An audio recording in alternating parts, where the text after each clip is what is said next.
vous allez bien, on se retrouve aujourd'hui pour une vidéo unboxing de colis. Ça fait super longtemps que je vais pas commander sur ce site car il s'agit d'un colis de chez Meka Japan. Pour ceux qui ne connaissent pas, Meka Japan c'est un site japonais tout simplement, donc tous les produits sont au Japon. Donc forcément pour le faire venir c'est un petit peu plus compliqué parce qu'il y a des frais de douane. C'est pour ça aussi que je commande beaucoup moins chez Meka Japan parce qu'avant il n'y en avait pas, maintenant il y en a à chaque fois.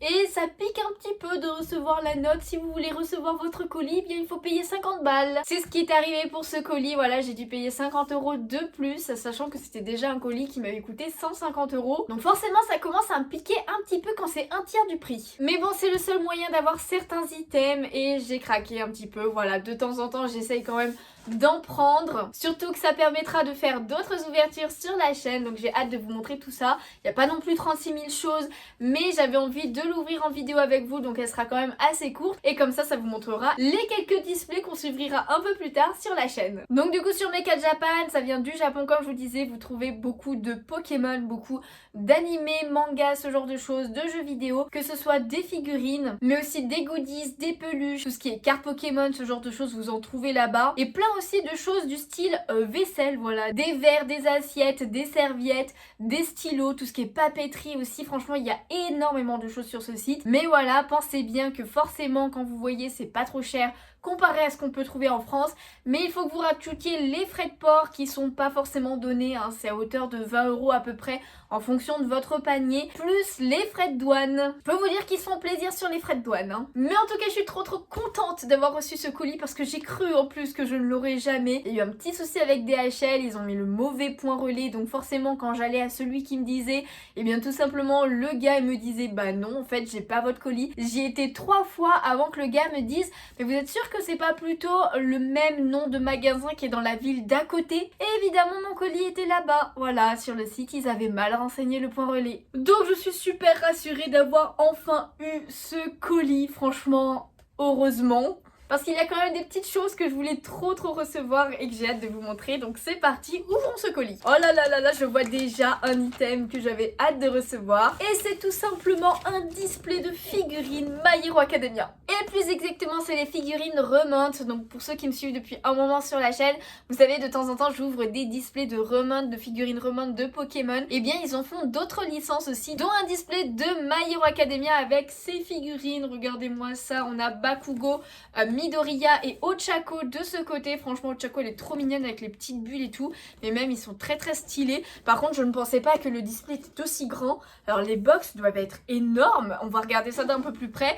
Et dans tous les cas les trois autres personnages bah, c'est les méchants parce que c'était héros contre méchants. Donc on a Toga, on a Shigaraki et on a Dabi. Franchement elles rendent ultra bien. Donc voilà un petit peu pour le display et écoutez on va l'ouvrir pour voir un petit peu à quoi ressemblent les cartes, enfin les boîtes plutôt. Et voilà le... Oups! Je voulais dire et voilà le display est ouvert mais la boîte est tombée. Regardez la taille de la boîte. Alors je ne sais pas vraiment quelle sera la taille de la figurine. On verra ça évidemment quand on ouvrira ce display en vidéo. Mais voici pour la boîte. Donc du coup on a Midoriya contre Shigaraki devant. Là on a Toga et Dabi et de l'autre côté eh bien on n'a rien. On n'a pas les autres. Mais derrière du coup on a les 6 petites figurines qui existent.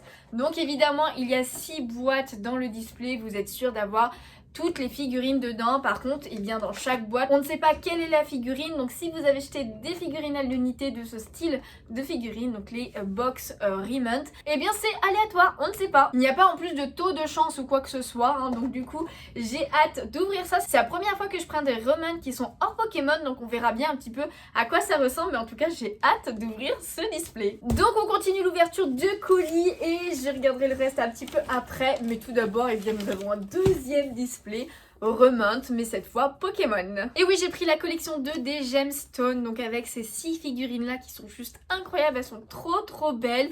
On les voit ici aussi, mais du coup on les voit sur les côtés. On a Nymphali, on a Lugulabre je crois, ou alors non c'est pas Lugulabre, c'est celle du milieu, Mélancolux je crois. J'ai un petit doute en fait de savoir si c'est Mélancolux ou Lugulabre, mais en tout cas c'est pas grave. On a Ténéfix et Pikachu ici, et après de l'autre côté eh bien on a le Draco qui est incroyable, on a Farfaduvé et on a Jirachi. Franchement j'adore, elles sont vraiment trop belles. Donc c'est pareil, je vais déboxer un petit peu cette display. Donc voici le display décellé, franchement il est trop beau. Donc on a des figurines ici, voilà les figurines de ce côté là, et du coup on a 6 box à l'intérieur avec les 6 figurines. Donc je suis sûre de toutes les avoir, c'est juste que je ne sais pas quelle figurine est dans quelle box. Et du coup voilà pour les boîtes en elles-mêmes, et ben c'est le petit Jirachi qui est devant. Ensuite, on a les autres figurines de l'autre côté par boîte. Alors sachez aussi que c'est des figurines que vous pouvez trouver en France assez facilement entre guillemets dans les boutiques spécialisées qui vendent des cartes Pokémon ou ce genre d'items, etc. Même sur le site de Pokémon, ce qui est la boutique partenaire de la chaîne, vous pouvez en trouver de temps en temps certaines collections. Même si ces box-là ne viennent pas du tout de cette boutique, je vous explique pourquoi je les prends plutôt sur Mecha Japan. C'est que en France, ces box-là sont quand même assez chères. Une de ces box vaut entre 15 et 20 euros en fonction de la boutique. Et du coup, forcément, si vous prenez un display, ça va vous revenir à 90 voire 120 euros, ce qui n'est pas donné clairement. Alors que sur Mecha Japan, un display, vous le payez entre 30 et 40 euros. Ça varie en fonction de la collection, si elle est un petit peu plus rare ou pas en fait. Après c'est vrai que sur Mecha Japan il faut rajouter les taxes, les frais de port plus les frais de douane comme je vous disais. Mais généralement voilà, on la paye quand même moins cher que 90 euros, donc c'est quand même un peu plus rentable de les prendre sur Mecha Japan. Surtout si vous voulez le display complet, si vous voulez juste une box, prenez en France évidemment. Dans tous les cas du coup c'est un display qu'on s'ouvrira sur la chaîne, j'espère qu'il vous plaira et j'ai hâte de découvrir ces petites figurines. Il reste plus tant de choses que ça parce que j'avais pas non plus pris énormément de choses, mais j'ai pris un autre display qui cette fois n'est pas de figurines mais de cartes et un petit peu particulière. Ce sont des cartes Hatsune Miku, c'est un personnage que j'aime vraiment beaucoup, une Vocaloid que j'aime beaucoup, et du coup il y avait des cartes un petit peu de ce style, mais pas que de Hatsune Miku évidemment, il y a les autres Vocaloid aussi. Donc voilà, j'avais envie de tester. C'était pas forcément très cher aussi, je crois entre 20 et 30 euros.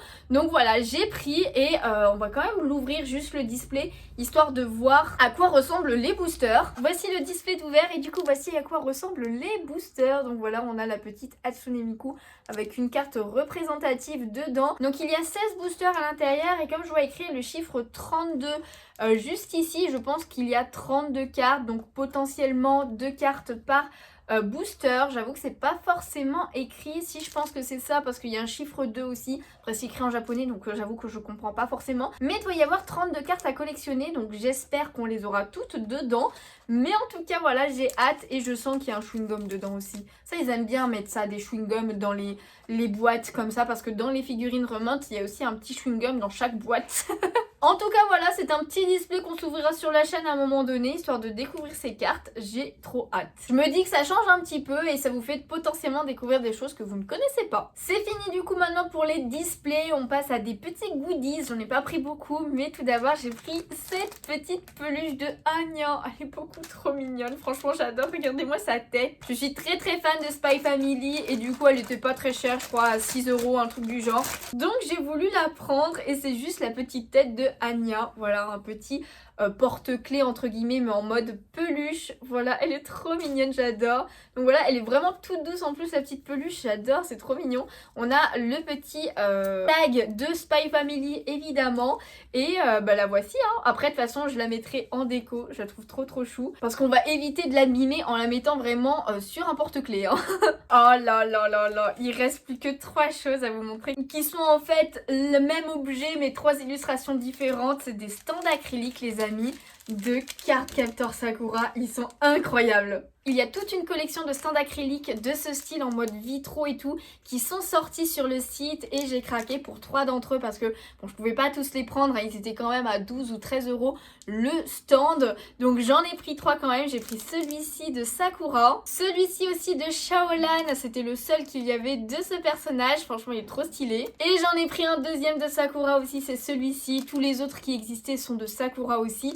Mais voilà, comme je vous disais, je ne pouvais pas forcément tous les prendre, donc j'ai dû faire un choix sur les illustrations, bien qu'elles étaient toutes vraiment magnifiques. Par contre, je m'attendais pas à ce qu'ils soient aussi grands en fait, les stands. Écoutez, je vais en monter un maintenant, histoire de voir un petit peu comment ça rend et vous le montrer aussi. Et les autres, écoutez, je les monterai tous et je ferai un petit réel sur Insta, donc n'hésitez pas à me suivre là-bas pour les voir. Mais du coup j'ai monté celui-ci de Sakura et regardez-moi ça, comment il est trop beau. Donc on a le petit socle ici avec les fleurs de Sakura et tout, ça rend trop bien. Et le stand en lui-même qui est quand même vachement grand. Alors on n'a pas le retour de l'autre côté, mais il est trop stylé. Regardez-moi la taille du truc, c'est la taille de ma main. Alors franchement je suis trop contente d'avoir pris ces items parce que c'est pas souvent non plus qu'on a des items de cartes capteur Sakura surtout. Enfin c'est pas facile de s'en procurer on va dire. Donc là je suis contente d'avoir craqué dessus parce que c'est forcément un de mes mangas favoris. Donc ils vont rejoindre mon étagère que vous ne voyez pas du tout là, qui est spécifique à cartes capteur Sakura. Mais franchement je suis beaucoup trop contente de mes achats. Alors j'ai vu aussi par contre qu'il y avait des displays aussi de cartes un petit peu comme celui de Hatsune Miku que je vous ai montré, mais de cartes capteur Sakura. Franchement ils me font de l'œil de ouf. Après ils sortent que fin septembre ou octobre, donc j'ai un petit peu de temps avant de pouvoir potentiellement les prendre. Donc je sais pas, voilà, on verra bien si j'arrive à les prendre et si je refais une commande là-bas, peut-être que je prendrai un autre stand en plus, on verra bien. Parce qu'après il y a aussi pas mal de remontes qui sortent justement en septembre aussi ou qui sont en octobre et qui sont trop belles au niveau des remontes Pokémon. Donc voilà, alors je ne sais pas du tout comment je vais faire pour choisir, mais je vais pas pouvoir tout prendre, ça c'est sûr. Mais j'ai très hâte d'ouvrir tous ces displays, ces 3 displays que je vous ai montrés aujourd'hui, du coup j'espère que vous aussi. N'hésitez pas à me dire quel est l'item préféré que vous avez vu aujourd'hui, à lâcher le petit pouce bleu si la vidéo vous a plu, ça me ferait super plaisir, et à vous abonner aussi pour ne pas louper justement ces ouvertures. Et puis du coup moi je vous laisse ici, je vous fais de gros bisous, et je vous dis à bientôt, bye bye.